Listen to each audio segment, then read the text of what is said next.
Hi Earth Signs, Taurus, Virgo, and Capricorn. Welcome po sa ating channel at ito ang inyong Daily Gabay Tarot Reading for October 1, 2024. Please be reminded kung naka-resonate kayo, comment down.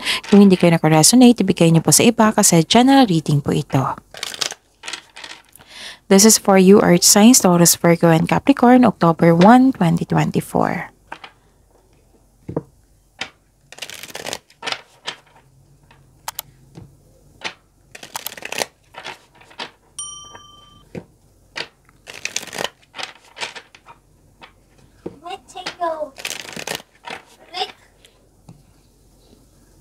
Para po ito sa inyo Taurus, Virgo, and Capricorn ngayong October 1, 2024. Spirits Guide, mga ganap po kay Taurus, Virgo, and Capricorn ngayong October 1, 2024. I need 3 cards po.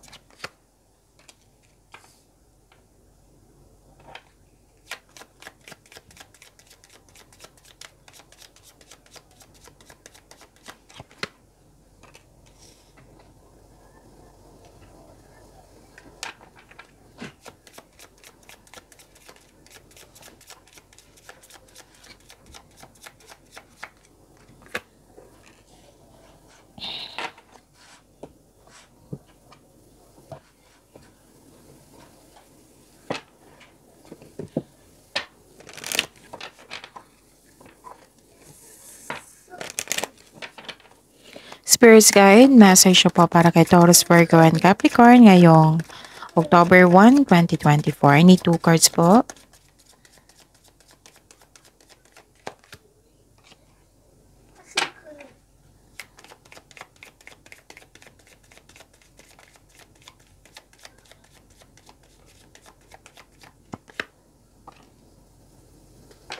Okay. Earth Signs, Taurus, Virgo, and Capricorn, may binigay na opportunity sa inyo na kailangan nyo bigyan ng atensyon, bigyan ng konkretong plano para makagawa kayo ng best decision kasi kailangan nyong pumili dito eh.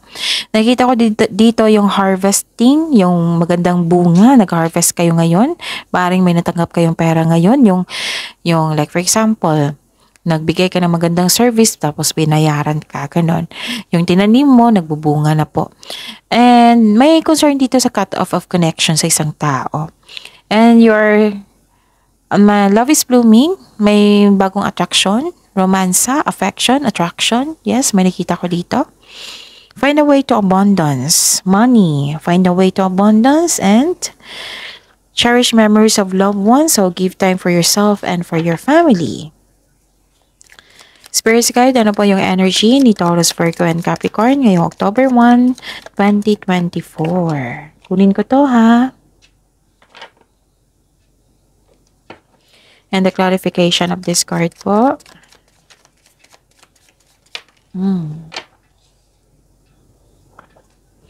This is a daily reminder. Panoorin nyo po yung last 4 days kabay tarot reading nyo po. So yung sunod-sunod na date. Para hindi nyo makalimutan, para hindi kayo malito, maguluhan. Oo, para fair din sa mga bagong subscriber natin na Taurus, Virgo, and Capricorn. Para alam din nila. Panoorin nyo po yung last 4 days kabay tarot reading nyo po. Like for example, napanood nyo ito ngayong October 1, 2024. Panoorin nyo po yung last 4 days kabay tarot reading. Sunod-sunod na date.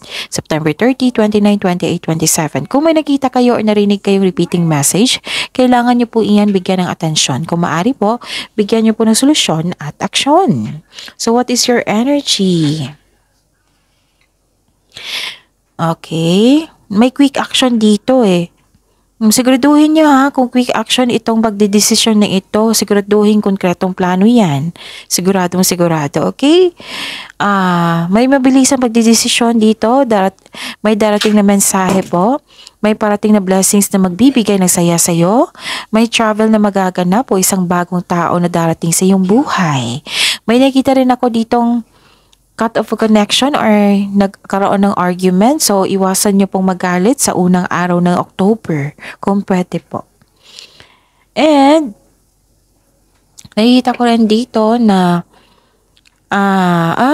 okay, ang taong ng loko sa'yo nagbago na-enlighten na, siguro guilty. Tapos nakita ko dito ang daming trabaho nyo, so ask for help. Kasi nakita ko dito na hindi nyo na kaya hindi mo kaya mag-isa or akuhin lahat yung responsibilidad. So ask for help or time management. Spirits Guide, career and money po. Mabas na, kunin ko to. Career and money po ni Taurus, Virgo, and Capricorn. The clarification of this card po.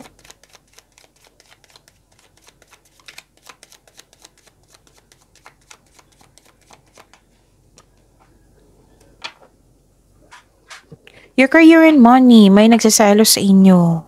May self-centered na tao dito. May taong hindi binibigyan yung value yung effort mo and time. May nagsaselos talaga, may naiinggit. Kaya siguro nagkaroon ng hindi pagkakaintindihan, no? Or cut off connection. Okay. Ang nakita kong solusyon dito is communication. Honest conversation. Okay? This card may be asking you na mag-open ka sa taong may issue sa'yo without worrying about being rejected or judged. Pero kung paulit-ulit na lang kung paulit-ulit na lang tong ginawa niya sa iyo na hindi na nakabuti, baka kailangan niyo po daw magkaroon ng healthy disconnection. Sabi po ng card. Kung pwede po, at the end of the day, kayo po ang mag-decide niyan. Kasi buhay niyo po iyan. Nakikita ko rin dito, Taurus, Virgo, and Capricorn, you are moving forward. It might be nag-decision kayo na mag-cut off kayo ng connection sa isang tao. Tapos nagpa siya kayo mag-move forward. You are embarking on a healing journey. May plano ka mag-resign para subukan ng ibang career opportunities or yung iwan yung kasulukuyang trabaho mo. Pwedeng ganun. Pwede din umiwas ka talaga sa taong toxic na hindi na kailangan na lumabas dyan sa inyong career, sa inyong trabaho. May parating na pera, which is the clarification of your card here. May parating po na pera. Wow. Magkakaroon ng financial stability. So, 3 card na po nagsabi dito na may harvesting. Spirit Sky, Love Life, Self-Love, Partnership, and Romance ni Taurus, Virgo, and Capricorn ngayong October 1, 2024. And the clarification of this card po.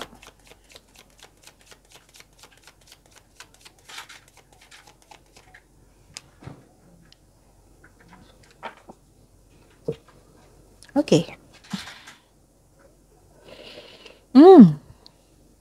Nagkaroon ng moderation, pagkakaisa, divine timing, yung katahimikan. Wow, this is realization. If you're single, wag pilitin na magbuo ng relasyon na hindi nakatadhana sa iyo. Huwag mag-alala, the universe is working behind the scenes to bring romance into your life. So trust the divine timing, may tao talagang nakatadhana sa iyo. Sa mga relasyon sa buhay mag-asawa, may emotional intense na mangyayari. Ang taas ng trust level nyo sa isa't isa. This may lead to the next level sa relasyon. Ang ganda. And, okay, nakita ko dito, some of you, sa mga single dito, hindi pa kayo handa na pumasok sa relasyon, lalo na trauma ang iniwan ng past love mo. Hirap kang magtiwala muli. So this card tells you na mag-move on, let go mo yung worries mo at patawarin mo ang sarili mo. So para sa mga relasyon sa buhay mag-asawa, isa sa inyo hindi maka-move on, naging toxic and relationship, nauubusan ka ng pag-asa. So some of you ito ha, pero pwedeng nagkaayos na kayo. Kasi may nakita kong moderation nito pa, harmony. Kailangan nyo talaga mag-usap ng mahinahon. Open up yourself na ito ay na yung mga adjustment nyo para magkasundo kayo. So focus kayo on mind healing instead of suffering. So yun. So cherish memories of loved ones. Take time for yourself and for your family. So accept this. Parating na malaking pera kasi ilang beses lumabas dito. Yes. Sana makagawa kayo ng konkretong plano para makagawa kayo ng best decision. Focus kayo sa blessings. Focus kayo sa makontrol nyo. Huwag kayong mag-focus sa negativity. Positive affirmation ay kailangan. I am loved, I am blessed, I am healthy, I am safe, and I am satisfied. I am successful. So, yun. See you tomorrow, Taurus, Virgo, and Capricorn. Please like, subscribe, and click the button for notification para updated po kayo sa daily tarot reading natin. Maraming salamat po.